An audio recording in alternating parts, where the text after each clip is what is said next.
கொண்டு இன்னும் சரீரத்துல பலவிதமான அவன் பலகீனத்தின் மூலமாக அவன் வெளியில் அவன் சொல்லாதபடி, வெளியில் கூறாதபடி தங்களுடைய சரீரத்துல அந்த வேதனைகளை அவன் அடக்கி கொண்டு தங்களுடைய சரீரத்துல அவன் நித்தமும் அந்த வேதனை நிமித்தமாக அவர்கள் இருதயம் நொறுங்கி போயிருக்கிறது. அவர்கள் இருதயம் காயப்பட்டு உடைக்கப்பட்டு இந்த பலகீனத்தின் நிமித்தமாக அநேகர் கண்ணீர் வடித்து இந்த சூழ்நிலையிலிருந்து எனக்கு ஒரு விடுதலை கிடைக்காது என்று சொல்லி ஒரு ஏக்கத்தோடு கூட இன்றைக்கு அநேகர் படுத்த படுக்கையில காணப்படுகிறது பார்க்க முடியும். இன்றைக்கு பல குடும்பங்களில பலருடைய வாழ்க்கையில இப்படிப்பட்ட பலகீனங்கள் மாறி மாறி மனிதர்களை தாக்கி கொண்டிருக்கிறது.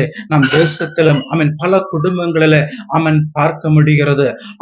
இந்த பலகீனத்திலிருந்தெல்லாம் உங்களை விடுதலை ஆக்குவதற்காக தான் 2